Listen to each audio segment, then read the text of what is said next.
அனைத்து உரிமை குரல் நண்பர்களுக்கும் வணக்கம். இப்போதாண்டா உன்னை என் தம்பின்னு சொல்லிக்கிறதுக்கு எனக்கு ரொம்ப பெருமையா இருக்கு அப்படின்னு அண்ணாமலை குறித்து சீமான் அவர்கள் தற்போது செய்தியாளர்கள் சந்திப்பில் பேசியிருக்காரு. இது குறித்த விவரங்களை தான் இந்த ஒரு வீடியோவில் நம்ம பார்க்க போறோம். வாங்க பார்க்கலாம். தமிழ்நாடு பாஜக தலைவரான அண்ணாமலையை பார்த்தீங்கன்னா சீமான் அவர்கள் கடுமையாக விமர்சித்திருக்காரு அப்படின்னு நம்ம அனைவருக்குமே தெரிஞ்சிருந்தாலும் அரசியல் ஒரு பக்கம், உறவுமுறை ஒரு பக்கம் அப்படின்றதுல அண்ணாமலையும் சரி சீமானும் சரி ரொம்பவே சரியாக கையாண்டுட்டு வந்துட்டு இருக்காங்க. குறிப்பாக பல இடங்கள்ல சீமானை குறித்து அண்ணாமலை விமர்சனம் பண்ணியிருந்தாலும் சீமானுடைய பிறந்த நாள் அன்றும் சீமானுடைய கல்யாண நாள் அன்றும் அண்ணனுக்கு வாழ்த்துக்கள் அப்படின்னு ட்விட்டர்ல பதிவு மட்டும் போட்டது இல்லாம அலைபேசி மூலம் அழைப்பு கொண்டு வாழ்த்து சொல்லியிருக்காரு அண்ணாமலை. இந்த அளவுக்கு இவங்களுக்குள்ள உறவுமுறை பாத்தீங்கன்னா ரொம்பவே பலமாக இருந்துட்டு இருக்கு.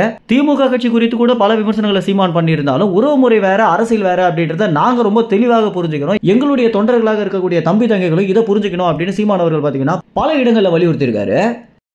இந்த வகையில தற்போது நெறியாளர் பாத்தீங்கன்னா அண்ணாமலை குறித்து ஒரு கேள்வி எழுப்பியிருக்காரு. அதாவது இந்த மாதிரி வியாபாரி ஒருத்தர் கேள்வி கேட்டுட்டாரு அப்படின்றதுனால அவரை தனியாக அழைச்சு மன்னிப்பு கேட்க வச்சு அந்த வீடியோவை வெளியிட்டிருக்கக்கூடிய நிர்மலா சீதாராமன் குறித்து என்ன நினைக்கிறீங்க அப்படின்னு அண்ணாமலை இடத்துல கேள்வி எழுப்பிய போது அண்ணாமலை பாத்தீங்கன்னா எங்களுடைய கட்சி நபராக இருந்தாலும் இந்த ஒரு விஷயம் ஜனநாயகத்திற்கு ரொம்ப எதிரானது அப்படின்னும் இதை நான் வன்மையாக கண்டிக்கிறேன், அவங்களுடைய சார்பில் நான் மன்னிப்பு கேட்கிறேன் அப்படின்னு அண்ணாமலை பாத்தீங்கன்னா கேட்டிருந்தாரு.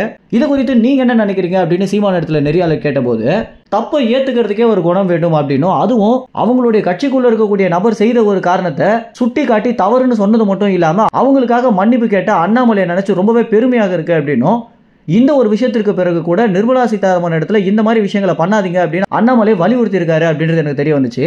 இதெல்லாம் ரொம்பவே நல்ல அரசியலாக பார்க்கப்படுது அப்படின்னு அண்ணாமலையை பாத்தீங்கன்னா ரொம்பவே புகழ்ந்திருக்காரு சீமான். இந்த ஒரு தகவல் குறித்து நீங்க என்ன நினைக்கிறீங்க அப்படின்ற உங்க கருத்துக்களை கமெண்ட்ஸ்ல தெரிவிங்க. நன்றி, வணக்கம்.